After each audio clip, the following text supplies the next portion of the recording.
ఇవాళ వెలుగు దినపత్రికలో ఉన్నటువంటి వార్తలు చూద్దాం. కలర్ఫుల్ ఓయూ ఎక్కడ పోయినావు నిన్న? ఓయూకేనా? ఓయూకు శుక్రవారం ఉస్మానియా వర్సిటీలో హోలీ వేడుకలు ఘనంగా జరిగాయి. విద్యార్థులు, ప్రొఫెసర్లు, సిబ్బందితో పాటు వివిధ సంఘాల నాయకులు ఆర్ట్స్ కాలేజీకి తరలివచ్చి రంగులు చల్లుకున్నారు, కోలలు వేశారు, ఒకరికొకరు శుభాకాంక్షలు తెలుపుకున్నారు. ఉస్మానియా జరుగుతుంది, మొత్తం 1000 మంది చేస్తారు. ఏడాదికో సూది హెచ్ఐవి ఉష్కాకి క్లినికల్ ట్రయల్స్ లో వైరస్ ను అడ్డుకున్న లెనాకాపవిర్ మందు ఒక్క సూదితో 56 వారాలు హెచ్ఐవి నుంచి రక్షణ, సైడ్ ఎఫెక్ట్స్ ఉండవని గిలియన్ సైన్సెస్ సంస్థ వెల్లడిగా. హెచ్ఐవి కూడా మందు వచ్చేసింది.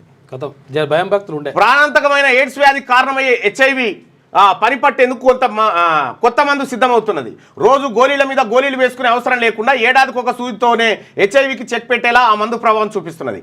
అమెరికాకు చెందిన గిలియన్ సైన్సెస్ బయోఫార్మా సంస్థ అభివృద్ధి చేసిన లెనాకాపవిర్ అనే సూది మందు హెచ్ఐవిపై సమర్థంగా పనిచేస్తున్నట్టు నిర్ధారణ అయింది. ఒకసారి ఆ సూది వేసుకుంటే 56 వారాల పాటు, అంటే దాదాపు 395 రోజులు అది శరీరంలో ఉండి హెచ్ఐవి నుంచి రక్షణ కల్పిస్తున్నట్టు తేలింది.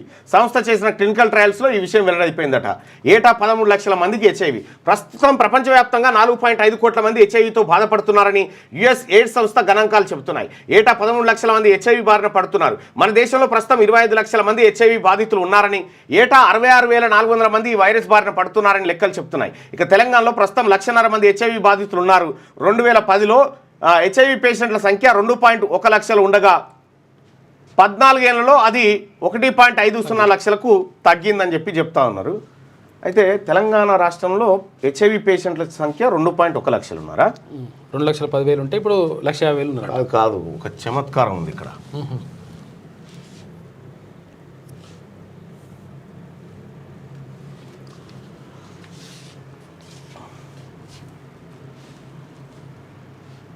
రెండు 2,10,000 మంది ఉన్నారా హెచ్ఐవి బాధితులు? 2,10,000 ఉంటే ఇప్పుడు 1,50,000 ఉన్నారంట. అంటే 14 ఏళ్ళలో తగ్గింది. అయితే నేను మన దాంట్లో హెల్త్ దాంట్లో సామాజిక పెన్షన్ దాంట్లో చూసిన. ఓకే, ఇప్పుడు 1,50,000 అని అంటుంటారు. మరి 2,10,000 ఉంటే ఇప్పుడు 1,50,000కి తగ్గింది. 60,000 మంది తగ్గిండ్రు.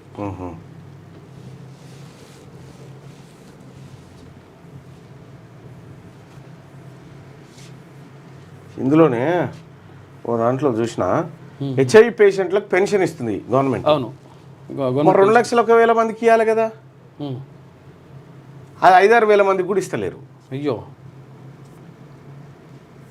1,50,000 మందికి ఇవ్వాలి. 2,01,000 మంది కదన్నా?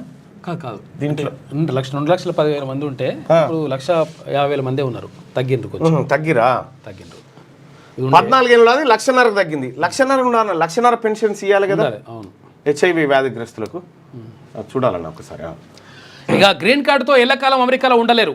గ్రీన్ కార్డులు పొందిన వాళ్ళు అమెరికాలో శాశ్వతంగా ఉండిపోలేరని ఆ దేశ వైస్ ప్రెసిడెంట్ జేడీ వాన్స్ అన్నారు.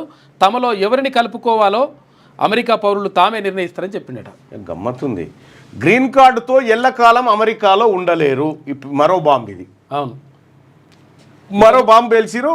గ్రీన్ కార్డు ఉంటే సరిపోదు, మీరు ఎప్పటికీ అమెరికాలో ఉంటామంటే కుదరదు, దానికి కొన్ని నామ్స్ ఉన్నాయి, దాని ప్రకారం లేకపోతే రద్దు చేస్తామని చెప్తాం. ఉండమంటే ఉండాలి, పొమ్మంటే పోమని. అంటే ఈడ తమలో ఎవరిని కలుపుకోవాలో అమెరికా పౌరులు తామే నిర్ణయిస్తామని. చూసుకో, ఇక ఎంత జాత్యహంకారమైనటువంటి మాట అది.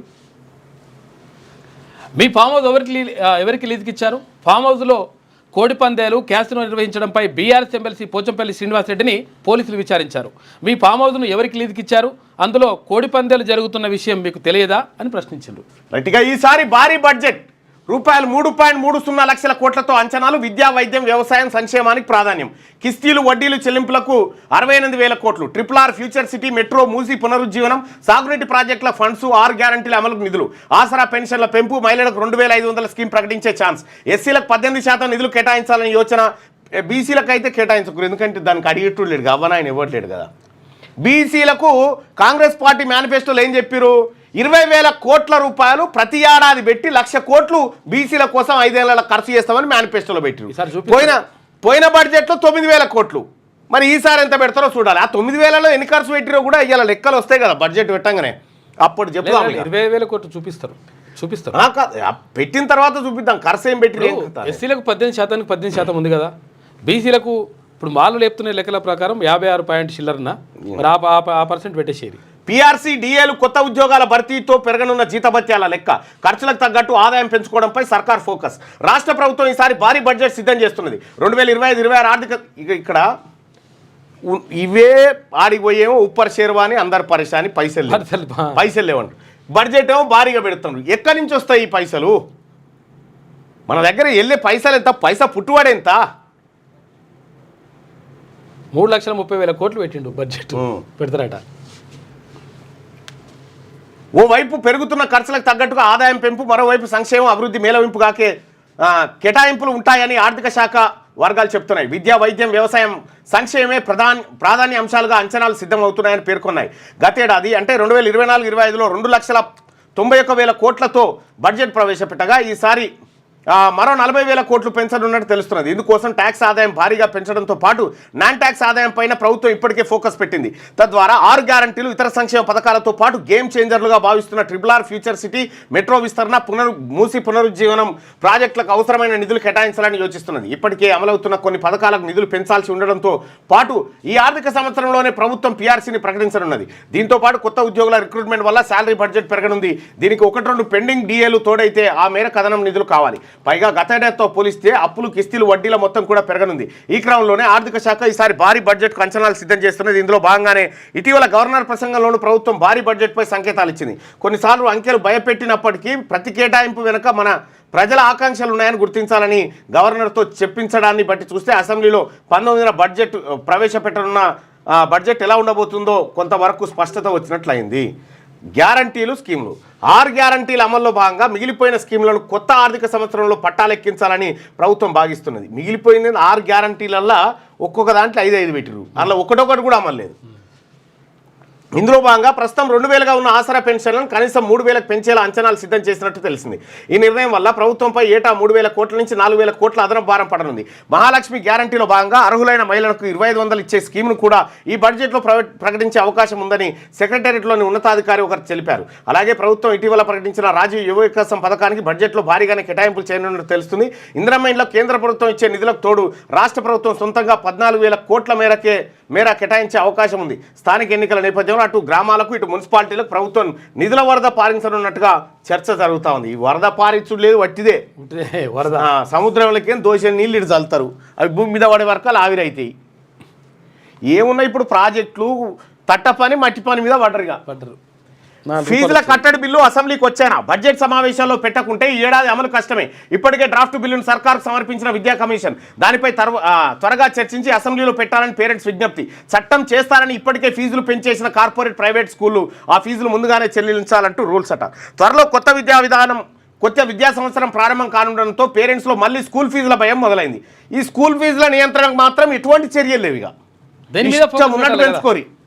ఎందుకంటే ఇక్కడ సామాన్య మధ్యతరగతి జనమేగా ఇరగని అన్నట్టుగా 40 నుంచి 50% ఆల్రెడీ పెంచేసారు మొన్ననే. స్కూళ్ళన్నీ మళ్ళీ వాళ్ళే స్కూళ్ళు, ఇంజనీరింగ్ కాలేజీలు, మెడికల్ కాలేజీలు, హాస్పిటల్ అన్నీ వాళ్ళే. మళ్ళీ ఈ అసెంబ్లీ సమావేశాలను బిల్లు పెట్టి ఆమోదించాలని విజ్ఞప్తి చేస్తున్నారు. ఫీజుల నియంత్రణకు సంబంధించిన డ్రాఫ్ట్ బిల్లును తెలంగాణ విద్యా కమిషన్ ఇప్పటికే సర్కార్కు అందించింది. దీంతో బడ్జెట్ సమావేశాలను బిల్లు పెడతారని అందరూ ఆశించారు. ఇక పెట్టకపోతే అప్పుడు చెప్దాం.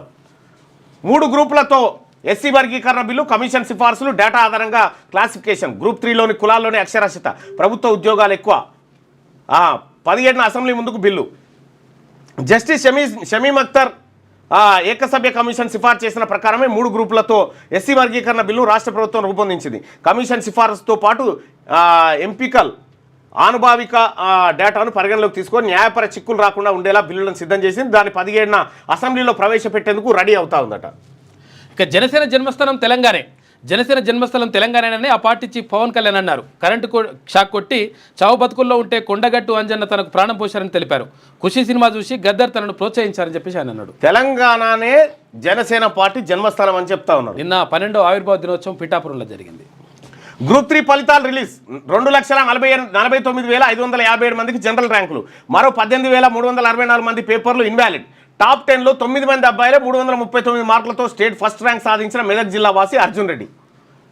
ఇక పీక్స్కు కరెంటు డిమాండ్. రాష్ట్రంలో రికార్డు స్థాయిలో విద్యుత్ వినియోగం 16,918 మెగావాట్లకు చేరిక. రోజు 320 ఎంయూలకు పైగానే వాడకం. ఈసారి భారీగా పెరిగిన వరి సాగు, సేద్యానికి అత్యధికంగా కరెంట్, ఇతర అన్ని రంగాల్లోనూ పెరుగుదల, 3వ వంతు కరెంటు బయట నుంచే కొని సప్లై చేస్తున్న సర్కార్.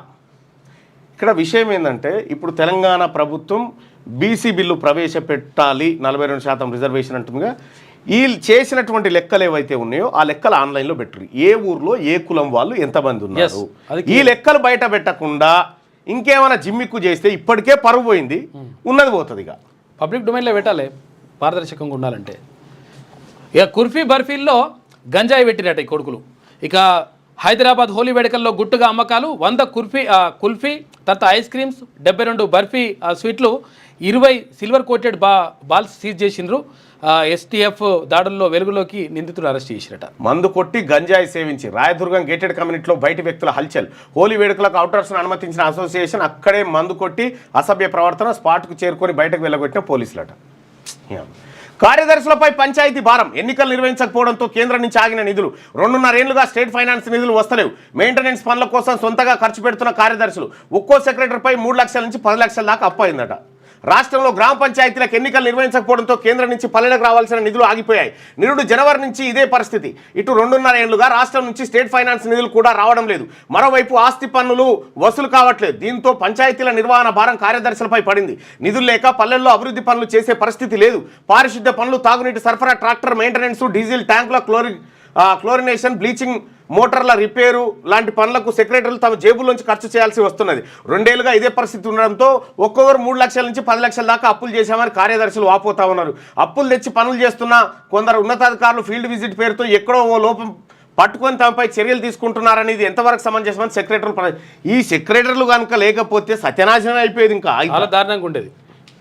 గ్రామ పంచాయతీలకు బిల్లులు ఇచ్చుడులేదు, కాంట్రాక్టర్లకు బిల్లులు ఇచ్చుడులేదు, ఏమీ లేదు. ఎక్కడికక్కడ గ్రామీణ వ్యవస్థ ఆగిపోయింది.